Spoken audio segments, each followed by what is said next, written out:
Hey, welcome to our Miracle Mondays. Welcome, welcome, welcome. My name is Reverend Lisa Windsor, and I'm just so thankful that we are here together. I am so thankful if you are listening to this recording. Just know in spirit we are all here together right now, and there is a blessing for every mind. We are starting a new theme. Okay, we are working through the characteristics of God's teachers this year, and we are starting a new theme for this month. Our theme is patience. I am excited about this theme. What I'm finding as we're moving through these characteristics is that it feels like a gift, like a treat to be able to pause on these attributes and explore them, pay attention to them, integrate them, learn them, reflect on them, find a new perspective on them, acknowledge them. And to me, it's this call to pay attention, because there's only 10 characteristics out of all the characteristics that he could choose that he's pointing to. And I love that he is pointing to patience. I love this one. I have been stepping into this spiritual classroom the last few days because it's already, a few days into the month. Like, teach me, show me, I'm all in, because I've felt the impact of how patience has changed my relationships, has changed my inner world, has changed my reactions to things. Like, it is an incredible attribute to carry. So, a very warm welcome to all of you stepping into that classroom with me. Jesus and the Holy Spirit as our guides, as our teachers. So I don't know why I don't know why I want to share this, but it's so, it's interesting, I guess, is that to share our Miracle Monday talks, I have to have a tremendous amount of patience, even just to join here and to share, because I don't really receive what I need until the moment. So as much as I do some preparation, just kind of basking in the ideas, reading some quotes about it, what happens as I'm leading up to sharing is that I'm releasing and letting go instead of adding and preparing, if that makes sense. So there's like a sense of having to like let go in the mind. I notice I walk around the house kind of like shaking my hands, like just like it's like everything just wants to let go so that I can come and let the love flow through. And for this process to be able to step back and give space, have true patience that Jesus and the Holy Spirit will lead us, that I could step out of the way and let them lead us. It requires a practice of patience. It really does. The other thing that is funny, because to me, my relationship with Jesus, he came in as a comedian, basically. I asked him who he was to me, and he started, with a lot of humor, which I love. And so I was preparing your email at the end of last week, and I thought it was quite a lovely email. I was putting my heart into it. And I went to prep it and schedule it, and my email system decided that it was no longer verified, meaning that if I sent you an email through that system, it would probably go to everyone's spam or be bounced or whatever it was going to do, because your systems wouldn't recognize it as they usually do. And it didn't take me long to get the joke that like I had to be patient about sending the email on patience. Like I had to like send it a day late, and I had to, it was just like, I got it. And I think this is how A Course in Miracles works. It's not just about reading the pages. It's about experiences coming in to give us a felt experience, a felt understanding of the lesson. And so I got to practice that. And it was beautiful because what I felt was there seems to be a pretty consistent message from Jesus asking us to lighten up. He's like, we take things really seriously. It's like we take it really seriously. So here I am, feeling pretty serious about getting the link out. I would like people to I've kind of said like, you'll get your link the day before. And then, um, and then him just showing me like, it's not so serious. It's not so serious. So I did wake up at 6 this morning, as I do. I wake up early. And I checked my email and it was all verified and good to go. So it all resolved itself too, like nothing to get upset about, right? Nothing to get upset about. Just take your steps. But yeah, just had to be patient just to arrive here today. And for all of you as well. So thank you for your patience. Yeah, I want to tonight focus on the power of patience more from the perspective of connecting with our source.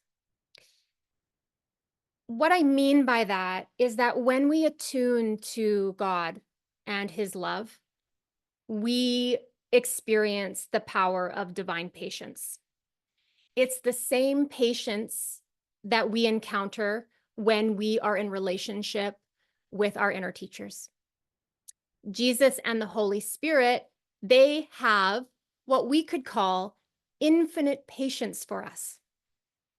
So as you build your relationship with your inner teachers, you will start to learn of them what they actually mean by patience because of the way that they connect with us and communicate to us. So a lot of people come to A Course in Miracles and the question they have is, how do you tell the difference between the ego speaking in the mind and the Holy Spirit? Right? That's a very common question. And one of the ways you can discern is to check on what I call the quality of the voice that's coming through. If there is any level of impatience, distress, frustration, pressure, you can be assured that is the ego. That is the ego. When you connect with the voice of Jesus and the Holy Spirit, and their voice is not always a voice, it can be thoughts, it can be impressions, it can be visions, it can be a sense of feeling. It's an intuitive voice, it's an intuitive communication. One of the characteristics of their communication is the essence of patience for us. I kind of like the example of when you are listening to a GPS system in your car, and the GPS is saying in 100 meters, you're going to turn right. And then in 100 meters, if you turn left, the GPS system says, in 50 meters, now turn right. And then, it doesn't change its tone because we didn't listen to it. It doesn't get upset at us. It's not angry. It just redirects us. And that's what it kind of is like when we're listening to our inner teachers. They're not condemning us for not listening. They're not judging us. They're not coming down and pressuring us. They are redirecting. They are kind of, what's that word? Like, they're just tracking with us step by step, like a GPS would, and continue in that beautiful essence of patience as they journey with us. So one of the things that we want to think about is that Holy Spirit and Jesus are always accessible to us in the mind. They're always available. And what that means is that we have a light in the mind, like where our right-mindedness abides. There's a light. And sometimes I love this idea where if you look within your mind, look for a spark. Just look for a spark of light. And then if you say to yourself, I can't find the spark of light, just keep looking. It's actually impossible to lose the light in the mind. So just hold steady until you find even the little tiniest spark of light, just the tiniest, tiniest little flame. Move towards it in your awareness. Just move towards the light once you've found it, right? Within, you turn within, you find that light, and it will expand. It will start to fill the space. It will expand. That is what I mean by the Holy Spirit and Jesus are always accessible, because there is a light in our mind that cannot be snuffed out. Just cannot be snuffed out. That would be absolutely impossible. We can go really deep into the darkness with the ego, but we cannot lose the light. It's like a divine law. We can't lose God. So what happens when we go towards that light in the mind is that we encounter a light that is infinitely patient and loving, right? We encounter our guides who are infinitely patient and loving. And they really never move from that location in that sense. They are always patient and loving. So we've got this source of light, this source of help within the mind. What happens internally for us is that we actually choose the ego in a moment of distress, in a trigger, and in something that kind of puts us off guard. And when we turn to the ego, we lose sight of this infinite patient presence. We lose sight of the light. We're like now with the ego. And what we've experienced is that when we get caught up in the ego, we feel like we've lost our connection with God. We feel like on our own. We feel like, what happened? And what the Course is empowering us to do is actually choose again by taking the attention and withdrawing our allegiance from the darkness, from the ego, and turning back toward that light in the mind where Jesus and Holy Spirit abide. What you will come to experience is that no matter how many times you forget it's there, no matter how many times you look away from it and think it's gone, you will, in this journey of practicing and repeating and remembrance, you will come to know that infinite patience, that divine presence is unchanging, immovable, always reliable, and always there. And so that is an incredibly important kind of journey we're all on together, because when we turn towards the ego, this is where we encounter an incredible amount of impatience. Okay, so what the divine patience of the Spirit of God is where we have to experience it, to encounter it, to connect with it. Our mind's attention has to go to the light. You're not going to find it. You're not going to find it hanging out with the ego. Okay. Now, let's just talk about the ego's definition of patience, because I think this is really important. So we'll get back to God's patience, which is really what we'll be working to connect with and hold steady with and cultivate in our own experience and extend in our own experience as we move through the month. But we do have to talk about the ego's version definition of patience. So we know this well. When we connect with the ego has a request for us to learn to be patient and wait for some kind of outcome in the world. That's usually what patience is tied to. So we look towards the ego, and the ego wants to talk about patience. It wants to have that spiritual person, that good person, like be a patient person.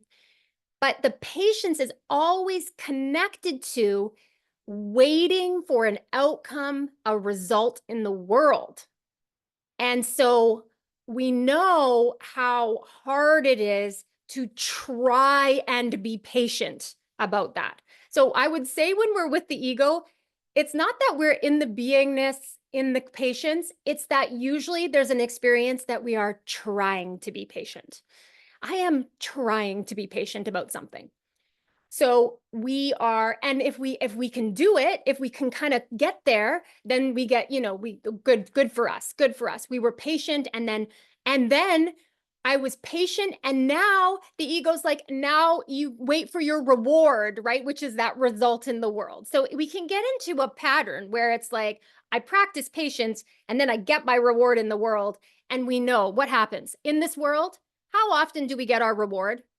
Is it consistent? Is it ever satisfying? Like at the end of the day, we just what no, what we do, we go, oh, not quite there. That wasn't quite it. That wasn't quite satisfying. We set our new goal. I'm patient again. I'm waiting again. Okay. Now, if we think about the ego's patience, it is all about time.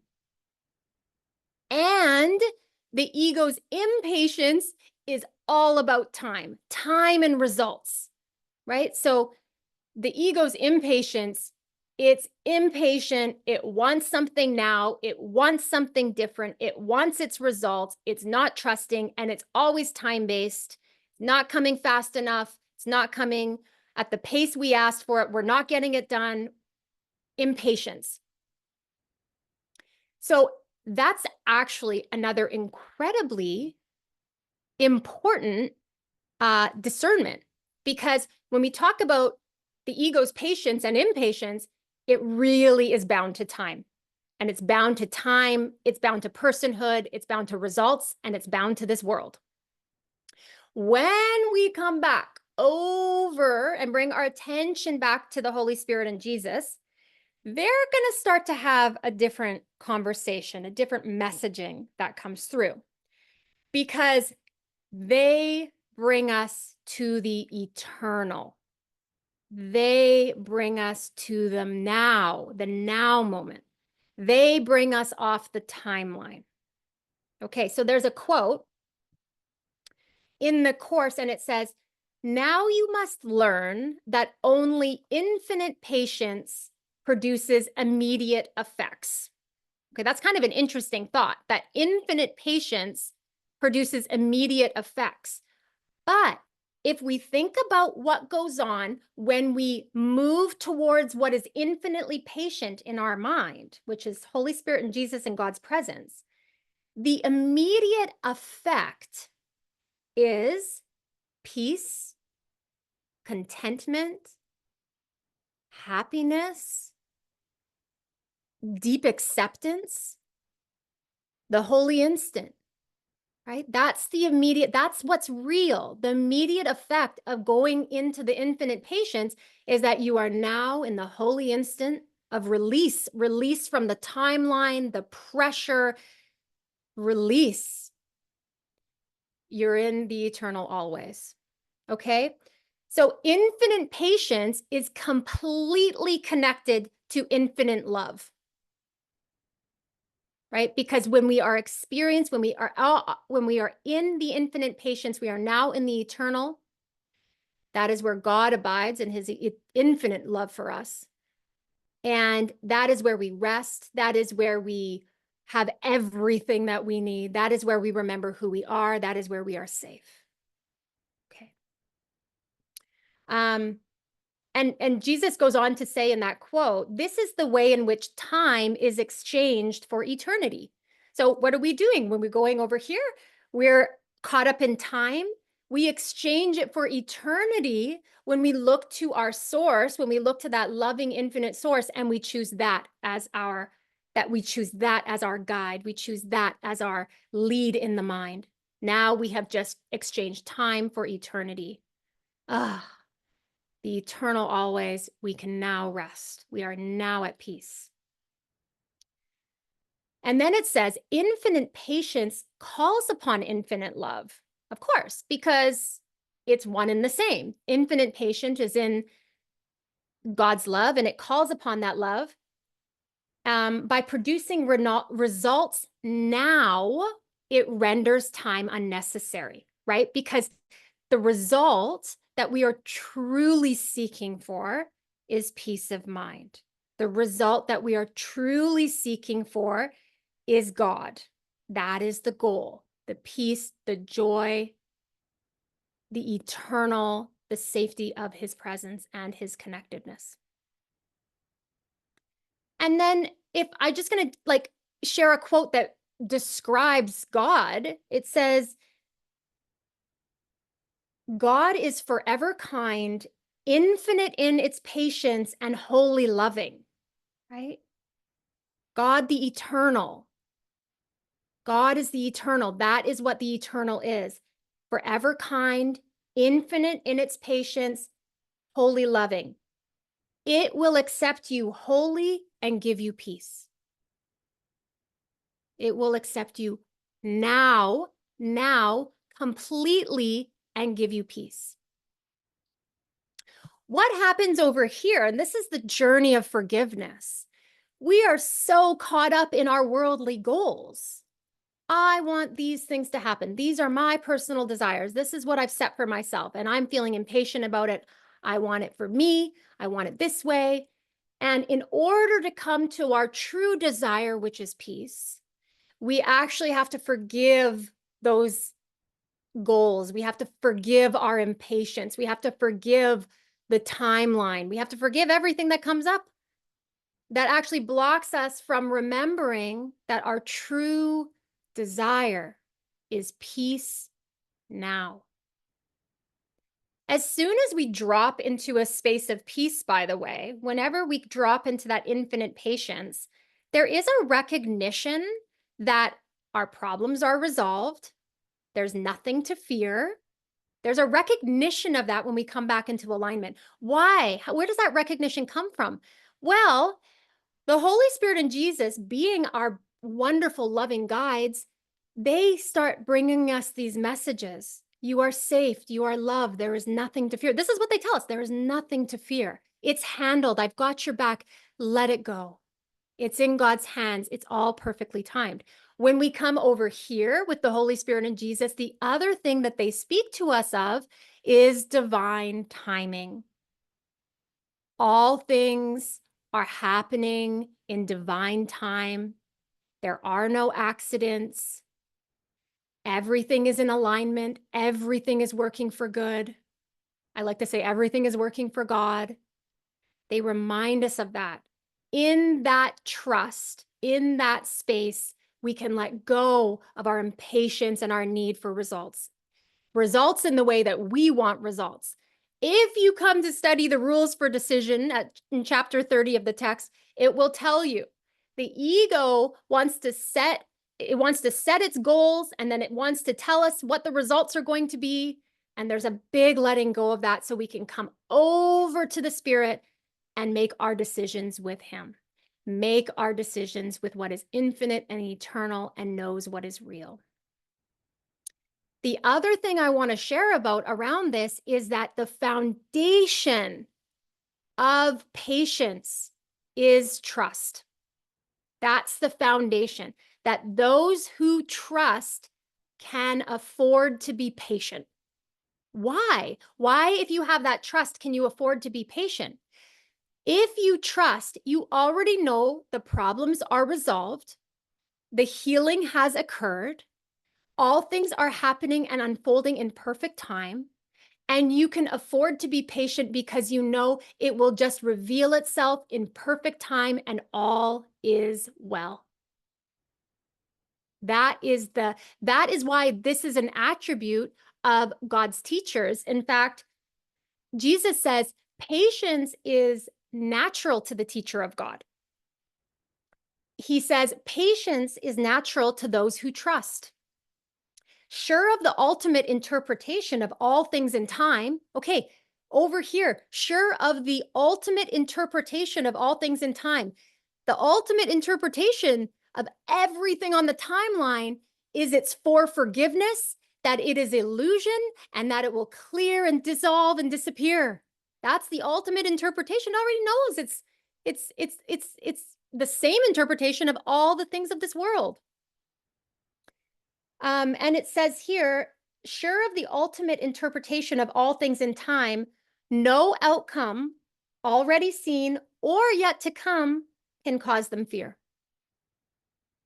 So they don't go into fear about outcomes that they're anticipating or even outcomes that have occurred. They're like not in fear, which, on a very practical level, when my email system didn't work, I didn't go into fear. In fact, I more went into trust and said, okay, show me, reveal to me, let me walk with you. Right. But in the past, I would have gone into fear and worry. How is this going to work out? How is this going to sort out? Is it going to be on time? All of the things. But as we develop, we become more and more deeply trusting. Remember, that is the first characteristic of God's teachers. It is the foundation of all the characteristics, the development of trust. So I love that. I'm like, oh, yes, everyone, we're working on opening to divine patience this month, but don't even think that you're not in the development of trust while you do that, right? The development of trust is so important as we walk along. And it's a development, it's a journey to trust. I like to say that Jesus is building this really rock solid, strong foundation underneath us. As we develop trust in him, we start to remember to turn towards that source of love and infinite patience. We're so much happier when we are listening to the right voice. We're so much happier and joyful having this voice that never is condemning us, that never is judging us, and that has all the patience, all the patience. One of the things that Jesus says to me sometimes about this is, like when I make a mistake and I realize that I was in fear, I realized that I acted from the ego. The Holy Spirit or Jesus will say to me, you know, you were just too afraid to do it any differently than that. You were just too afraid to choose differently, to ask for help. You were just too afraid. So even in that, like that's part of their infinite love and patience for us. They're just like, even that they correct. They're just like, it's correct. It was correct. You were too afraid, but maybe next time you can see that you could come here and you could choose us more quickly, more succinctly. But right now, you were just too afraid. I'm like, that is the voice I want to listen to as I navigate my life. Right? The one that doesn't condemn, the one that doesn't put that pressure on me, the one that reassures me all is well. Do you know how many times I hear all is well? All is well. It's like the ego's like, what does that mean? The ego has no interest in all is well. The ego wants to know the exact, specific outcome and result, how much, when, where. And I hear over here and I just resting over here in my infinite patience with Jesus, all is well. All is well. I will bring to you everything you need to know when you need to know. I will deliver every resource you need when that resource is required. I will resolve every problem. In fact, every problem is resolved, but you will see that resolution time and time again, in perfect time, in the perfect circumstance, for the highest good of all. That is who we want to listen to as we journey through this path, right? We are learning through love. This is not about the mastery of fear. If we spend our time with the ego, we will never master fear. Never. Give up on that. Turn over here. This is about the mastery of love, right? This is about the mastery of love. Okay. And maybe even saying that, I will say there is a line here where Jesus says that this course, that this awakening can be learned and it can be taught. And this is often we send in God's teachers to teach this curriculum of peace, of forgiveness. He says, but it requires patience and abundant willingness. It does require patience to wake up. It requires so much patience to stay steady with this journey. It requires support. It requires patience. It requires gentleness. It requires so much forgiveness.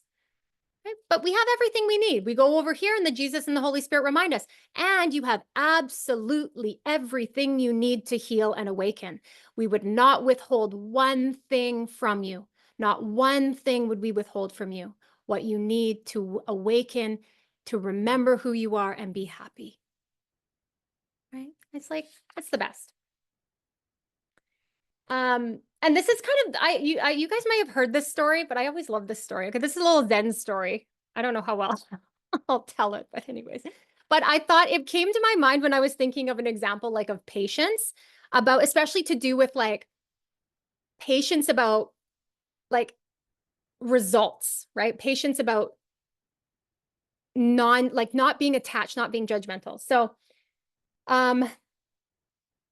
there's this farmer, right? And he has so there's a farmer and his horse runs away. Okay. So all the villagers come to see him and they say, "Oh my gosh, that's such bad luck."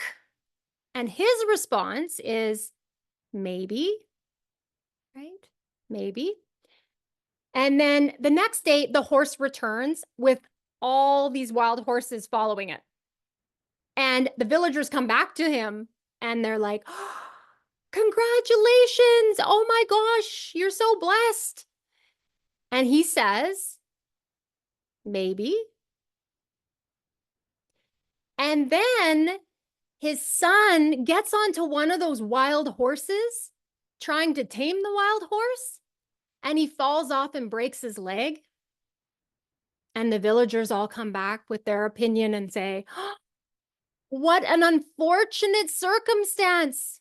How terrible. What bad luck you have." And he says, "Maybe."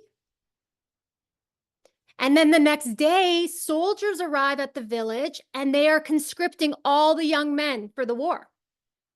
And because his son has a broken leg, he does not get conscripted. He doesn't get conscripted. And again, the villagers come. "You're so lucky. You're so, you're so blessed." And he just says, "Maybe." That is an example of one that is sitting in a space of infinite patience, infinite trust, right? Not rushing ahead, needing the result, needing to understand, deciding it's good, deciding it's bad. Just sitting in the beingness and the trust and the faith of the Holy Spirit, right? It's like the essence of that is so good. Um,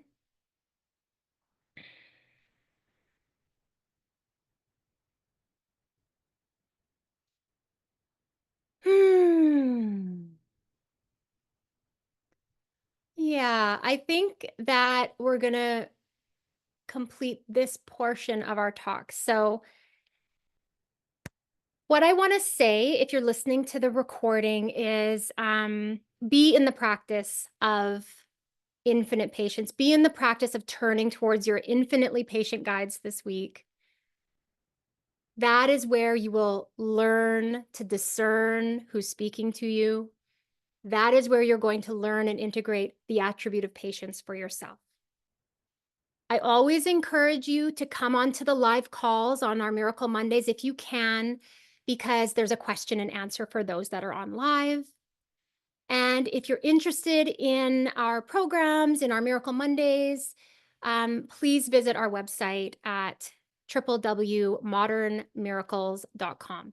So I'm just going to send you such a blessing and thank you.